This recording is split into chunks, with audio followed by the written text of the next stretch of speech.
Should the government have access to everybody's cell phone records to fight terrorism? Today, a federal appeals court in New York said no. The court ruled the government had overstepped its bounds by using the Patriot Act to get records for every cell phone call made in the United States. Local 12's Joe Webb joins us with more on the story. Joe? Well, Rob, that court ruling is very timely because the parts of the Patriot Act that allow the collection of that so-called metadata, who you're calling and how long you talked, those parts will expire at the end of this month. That's unless Congress votes to extend them. And one local congressman is leading the fight to get rid of the entire Patriot Act. Every day, millions of Americans make cell phone calls, and every day, in the name of fighting terrorism, the government collects data on those calls. It's called metadata. When the call was made, who was on either end of the call, and how long it lasted. It also gathers basic information about the location of both parties. Today, in Over the Rhine, that did not seem to be a problem for law-abiding cell phone users. Does that bother you that they have access to all that information? It doesn't really bother me. I mean, I feel like I'm not really making any calls that it would be a problem.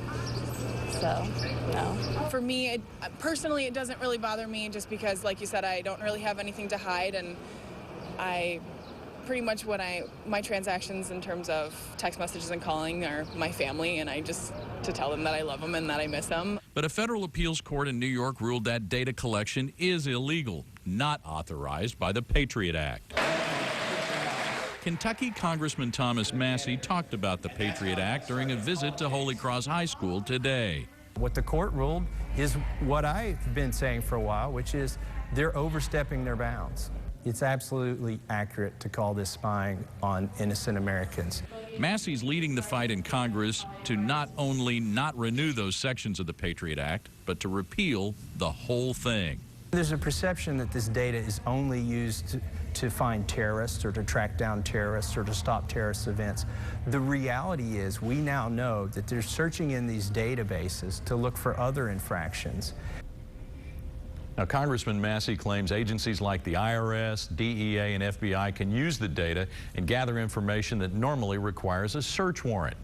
And Rob, despite the court ruling, it does not stop that data collection. The court says it's up to Congress to work out the details, and they've got a few weeks to figure that out.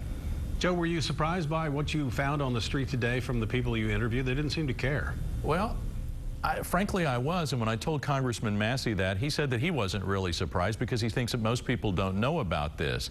You know, I personally don't have a real deep fear about it because I'm like those people. I'm not saying things in my phone calls that could get me in any trouble. But when you start thinking about all of the information they're gathering, it's eye-opening. Yeah, it certainly is, yeah. It is. Joe, thanks very much. Congressman Massie says most Americans have no idea how much data is being collected about them every day. He says most congressmen didn't even know about metadata until Edward Snowden released some of those files that he had taken from the NSA. That happened in 2013, you may recall.